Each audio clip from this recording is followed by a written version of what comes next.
Muy buenas a todos compañeros inversionistas. El día de hoy les voy a explicar por qué la crisis bancaria va a regresar en los próximos 6 meses. Como siempre, si les gusta el contenido del canal, pueden apoyar con un like o suscribiéndose. Comencemos. Muy bien, lo primero que tenemos que ver es que los despidos en los bancos ya están comenzando, ¿no? Específicamente, esto es una recopilación de los despidos que han habido en el 2023, ¿no? Y tenemos que Citigroup acaba de despedir hace poco, de hecho, 7,000 empleados, Goldman Sachs 4,000, Farmers Insurance, que es un banco todavía más pequeño, despidió el 11% de todos sus empleados, Robinhood el 7%, Charles Schwab el 6%, Wells Fargo el 5%, Ali Financial igual el 5, Morgan Stanley el 4, el Banco de Nueva Escocia el 3 y RBC entre el 1 y el 2%, ¿no? Entonces, a pesar de que obviamente las magnitudes de los despidos todavía no son nada alarmantes, porque puedes despedir el 7, 8 por 10% de tu empresa no es algo que digas, wow, estoy a punto de entrar en bancarrota, pero pues sí es un precedente que nos dicen que los bancos están siendo mucho menos rentables y se están viendo en la obligación de tener que despedir personal para poder seguir teniendo, o más bien dejar de tener pérdidas, ¿no? De hecho, vemos que en general los bancos grandes han despedido 20,000 empleados, ¿no? En lo que va del año, de acuerdo a Forbes. Entonces, esto es un número bastante alarmante. Hay que recordar que una crisis bancaria puede y muy probablemente desemboca en una crisis financiera, porque si el sistema bancario no está prestando dinero, no está inyectando ese dinero que la economía necesita para funcionar, pues se viene una crisis a nivel global, como lo sucedió en el 2008. Obviamente las magnitudes son diferentes, pero pues simple y sencillamente es algo que pudiese suceder, ¿no? Ahora, el mercado no está comprando la historia de que ya se acabó la crisis bancaria, ¿no? Porque si recuerdan, ya lo platicamos mucho en el canal, tenemos una playlist de eso, vimos todo lo que sucedió en marzo, abril, mayo con la crisis bancaria, como muchos bancos regionales e inclusive bancos muy grandes como Credit Suisse tuvieron que ser comprados por otros bancos para no caer en bancarrota, ¿no? Aquí vemos cómo específicamente en esta gráfica los bancos siguen estando muy baratos con respecto al S&P 500, ¿no? Específicamente esto nos indica que el mercado está, o más bien está pronosticando que los próximos meses no sean nada buenos para los bancos, ¿no? Y de hecho, de acuerdo a Moody's, que es la empresa calificadora, los bancos más grandes de Estados Unidos tienen pérdidas de 650 billones de dólares no realizadas, ¿no? Entonces es lo que habíamos platicado también en el video anterior de Bank of America, que básicamente tiene más pérdidas que la capitalización de toda su empresa, ¿no? Entonces son pérdidas bastante alarmantes, pero además de todo este tema que ya platicamos en el video anterior de los bonos, también tenemos otro problema que es el commercial real estate. Y hay que recordar que en Estados Unidos el comercio real estate ha estado teniendo bastantes problemáticas, ¿no? Específicamente conforme han subido las tasas, esto ha generado que muchos proyectos ya no sean rentables. Y lo preocupante es que los bancos pequeños ahorita tienen aproximadamente el 70% de todos los préstamos que se le dieron a este tipo de proyectos, ¿no? Entonces, si por alguna razón empieza a haber un default importante en estos pagos, que sería lo más lógico, pues obviamente los bancos pequeños van a tener todavía más pérdidas, lo que desembocaría obviamente en más bancarrotas de estos bancos y se empieza a contagiar el sistema, como vimos lo que pasó hace unos meses, ¿no? Lo preocupante va a ser en el 2025, ¿no? En el 2025 es cuando muchos de estos proyectos tienen que refinanciar deuda o van a tener que hacer el pago grande de deuda que normalmente lo refinancian. El problema es que estos proyectos, pues tuvieron acceso a una tasa de interés de básicamente el 0%, pues estuvo entre el 1 y 2%, cuando la tasa de FED está en el 0%, ¿no? La realidad es que ahorita las tasas, solo la del FED está entre el 5.5%, lo cual significa que un préstamo de esta magnitud puede estar entre un 7 y 8% de acuerdo al perfil crediticio de cada empresa, ¿no? Entonces, esto aumenta drásticamente el costo de financiamiento y obviamente genera mayor pago de intereses y si tu flujo no es lo suficientemente robusto, pues vas a terminar declarándote en bancarrota. Ahora, en 2024 va a ser como vamos a ver las cosas más interesantes porque hay que recordar que el mercado siempre se anticipa a lo que va a suceder. Entonces, si el mercado ve que dicho banco en 6 meses va a tener que refinanciar sus creditores, van a tener que refinanciar la deuda y no la van a poder pagar, pues obviamente la gente va a empezar a sacar dinero del banco, como lo que sucedió en los meses anteriores, ¿no? que se generó un pánico, la gente sacó dinero del banco y esto generó que estos bancos quebraran, ¿no? Entonces, aguas, mucho cuidado. Próximo año va a ser súper importante para ver si continúa la crisis bancaria o no. En mi opinión, sí va a continuar, pero vamos a ver qué sucede o qué puede hacer el Banco Central para impedirlo, mejor dicho, ¿no? Ahora, ¿qué es lo que ha estado pasando que ha generado todos estos problemas? Pues simple y sencillamente que el capital es más caro, ¿no? Hay que recordar, insisto, que a raíz de la pandemia las tasas de interés las dejaron en el 0%, ¿no? Entonces, obviamente tú podías conseguir préstamos, dependiendo, insisto, de tu perfil crediticio, pero podías conseguir préstamos con el 1, 2, 3, hasta 4% de tasa de interés, que no es nada, ¿no? Es bastante, bastante poco, sobre todo considerando que al día de hoy la tasa se encuentra entre el 5.25 y 5.5%, ¿no? Lo cual vuelve, obviamente, no solo las hipotecas, sino cualquier tipo de crédito mucho, mucho más caro, porque este siempre se toma como la referencia. Ahora, ¿qué es lo que está pronosticando el mercado? Está pronosticando que en la junta de diciembre dejen las tasas en el mismo nivel, mismo caso con la junta de enero. Sin embargo, la cosa empieza en la junta de marzo y mayo, donde ya se empieza a ver una probabilidad, obviamente muy poquita, en este caso el 30, luego el 40%, de que empiecen a recortar las tasas de interés, ¿no? Entonces, eso es algo bastante interesante porque el mercado está diciendo algo se va a romper o algo va a pasar que va a obligar al Banco Central a recortar las tasas de interés. Porque obviamente el Banco Central solo recorta las tasas o tradicionalmente ha recortado las tasas cuando se genera una problemática, llámese recesión, llámese crisis financiera, lo que fuese, y se ve obligado a recortar las tasas para estimular la economía. Sobre todo ahorita no lo va a hacer si no hay una recesión, porque eso solo generaría más inflación, que ha sido uno de los problemas más importantes de estos años, ¿no? De estos últimos años. Entonces, por eso, muy importante ver lo que va a suceder. Insisto, prácticamente es una certeza que el Banco Central ya acabó su subida de tasas, lo cual es bueno, pero pues vamos a ver en qué momento empieza a recortar y sobre todo lo más importante, por qué empieza a recortar, ¿no? Porque pues van a recortar cuando se vean obligados a hacerlo. Entonces, obviamente, esto va a ser generado por algún evento negativo.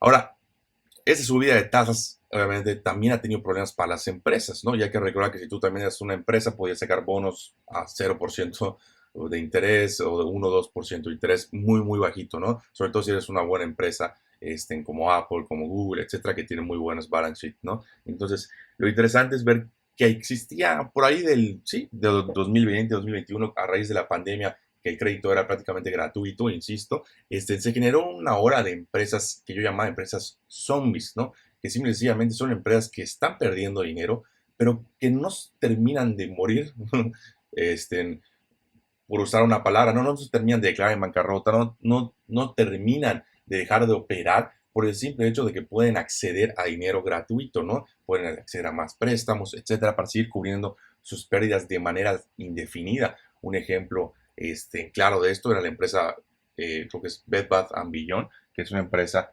en Estados Unidos que igual estaba perdiendo dinero, perdiendo dinero, perdiendo dinero y vendía más acciones o conseguía más créditos, etcétera. Entonces nunca se iba en bancarrota. Sin embargo, conforme han subido las tasas de interés y el crédito se ha vuelto un poco más escaso, esto ha generado que las empresas empiecen a declararse en bancarrota otra vez, ¿no? Hace poco vimos el caso de Smile Direct Club, que era una empresa en que le estábamos dando seguimiento al canal, y les dije, básicamente es un hecho que esta empresa va a quebrar, ¿no? Y así sucedió, ¿no? Porque pues realmente estaba perdiendo dinero, no era un modelo de negocio rentable y obviamente se iba a ver obligado a pagar deuda con dinero que no tenía.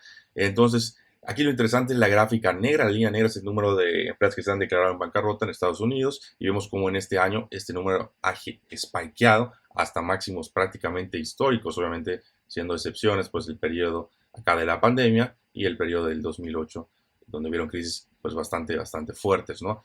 Pero acá lo interesante es ver cómo ha habido un spike, insisto, muy importante. Vean cómo acá prácticamente no había bancarrotas y ¡suc! En línea vertical completa ha estado pasando y creo que es un fenómeno que va a continuar, ¿no? ¿Por qué? Porque muchas empresas, estos créditos que sacaron por ahí del 2020, 2021, insisto, con estas tasas de interés tan baratas, no vencen hasta el 2025, 2026, muchos. Entonces aquí va a ser lo interesante, ¿no? Porque cuando vencen estos créditos, las empresas tienen dos opciones, o pagar y liquidar los créditos, que normalmente las empresas que tienen estos créditos son empresas que están perdiendo dinero, entonces no lo van a poder hacer, o refinanciar la deuda, pero si refinancian la deuda, pues obviamente va a ser con un costo de capital mucho, mucho mayor, ¿no? Entonces ahí es donde se viene la problemática y muchas de esas empresas se van a terminar declarando en bancarrota, ¿no? Entonces muy, muy interesante, pero bueno, es un fenómeno que va a seguir muy probablemente subiendo, suponiendo que las tasas de interés se mantienen en estos máximos históricos bueno, no máximos históricos, pero máximos de los últimos 20 años que hemos estado observando. Ahora, una de las causantes más importantes de la crisis bancaria, que también hemos platicado, es el tema de los money markets, ¿no? Y está totalmente ligado a las tasas de interés. Como vemos, las tasas de interés han subido hasta niveles del 5.5% prácticamente, y esto ha generado que tú puedas acceder, pues básicamente a bonos de tesoro del gobierno que son mucho menos riesgosos, ¿no? Podríamos decir lo más cercano a algo libre de riesgos, sobre todo Estados Unidos, y puedes acceder insisto, a esta inversión teniendo un 5.5%, un 6%, lo que fuese, ¿no? Dependiendo del bono. Por ejemplo, el bono a 10 años creo que está casi al 5%, ¿no? Entonces imagínate, un 5% de rendimiento por no hacer nada con el menor riesgo posible, ¿no? Entonces esto genera que se vuelva más atractivo y que otras inversiones a lo mejor ya no sean tan atractivas. ¿Por qué? Porque si me dices, voy a invertir en una empresa que me da un 6%, pues digo, oye, no voy a invertir en una empresa que es mucho más riesgosa por un 6% cuando puedo invertir en bonos de tesoro por el 5% con un mucho menor riesgo, ¿no? Entonces aquí eso se vuelve la problemática. Lo que vemos aquí, la línea roja, es el dinero que ha entrado a estos que se llaman money markets, que básicamente es eso. Y vemos que, pues básicamente es el periodo desde el 2007 donde vemos más dinero que ha entrado a estos money markets. Y es lo mismo que vamos a ver aquí. Igual los assets o el dinero que está en los money markets ha subido a máximos históricos. Vemos cómo está muy por encima del observado, inclusive en el periodo del 2007-2008, ¿no? Y volvemos a la misma pregunta, ¿por qué invertir si puedes ahorrar, ¿no? ¿Por qué vas a invertir y vas a asumir un riesgo a un 7 para tener un rendimiento de 6-7% cuando puedes ahorrar en bonos de tesoro sin riesgo prácticamente con un 5% de rendimiento, ¿no? Y esto es lo que se vuelve problemático porque empieza a meter mucha presión a varios proyectos de inversión. Entonces ahora el proyecto de inversión ya no te tiene que dar el 7%, ahora te tiene que dar el 10-12%. Obviamente dependiendo del perfil de riesgo de cada proyecto de inversión. Pero en general esto genera que los proyectos tengan que ser más rentables y obviamente pues hay menos proyectos con tanta rentabilidad, ¿no? Entonces esto genera que se empieza a acumular el dinero en esos money market funds, lo cual es bastante interesante. Y lo mismo está sucediendo en México, ¿no? En México vemos como una empresa, por ejemplo, una Sofibo como es Nu, pues está ofreciendo en su cuenta de ahorro un rendimiento de una tasa anual del 15%, ¿no? Que se traduce básicamente en un GAT del 16.18%, que es una brutalidad. Y volvemos a lo mismo, si tú estás en México y me dices, tengo un proyecto de inversión de bienes raíces que te da un 15% de rendimiento, y digo yo, bueno, puedo hacer eso o puedo invertir, perdón, o puedo ahorrar mi dinero en Nu con un riesgo mucho menor. Obviamente ya depende del perfil de la SOFI, pero en general el riesgo es menor y voy a tener un rendimiento del 15% sin hacer nada, ¿no?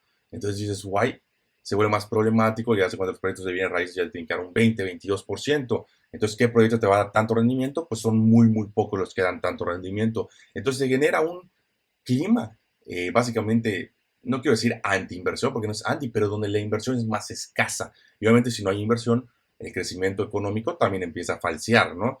Y vemos lo mismo con los CETES, ¿no? Los CETES tú puedes invertir a 6 meses y te dan un 11.5% de rendimiento, que insisto, es el equivalente a los bonos de tesoro de Estados Unidos en el sentido de que es lo menos, el instrumento con menor riesgo que puedes conseguir, ¿no? Entonces dices, ¿sabes qué? Puedo invertir en CETES prácticamente sin hacer nada, con un riesgo mucho, mucho menor a cualquier proyecto de inversión y voy a tener un rendimiento del 11.5%, ¿no? Entonces esto genera que, insisto, los proyectos de inversión que sean atractivos para inversionistas tengan que tener rendimientos mucho más altos, del 18, 20, 22%, ¿no? Entonces, insisto, esto que genera al fin y al cabo que desemboca menos inversiones. Y menos inversiones, ¿qué significa? Menos crecimiento económico. Es así de sencillo, no hay que darle más vueltas al asunto, ¿no? Entonces, básicamente es todo por el video de hoy. Yo creo que la crisis bancaria va a continuar, insisto, conforme las tasas de interés se tienen que renovar, los préstamos, etcétera, y va a generar bastante presión pues sobre todo para el Banco Central, en el sentido de que va a tener que estar obligado a recortar tasas. En mi opinión, creo que el próximo año va a tener que recortar tasas sí o sí. No sé cuándo, porque no sé cuándo vaya a suceder este evento, pero lo va a tener que hacer, ¿no? Algo se va a terminar rompiendo. Y lo mismo caso en México, ¿eh? Yo no creo que las tasas que tiene el Banco de México ahorita sean en tasas sostenibles a largo plazo, porque insisto, normalmente en México tú podías obtener un rendimiento de entre un 15 y un 20% y era considerado un buen proyecto de inversión. Ahorita las cosas han cambiado, tienes que buscar un rendimiento entre 20 y 25%, que se vuelve mucho, mucho más complicado, ¿no? Pero bueno, esto por el video de hoy. Gracias por su tiempo, nos vemos en el próximo.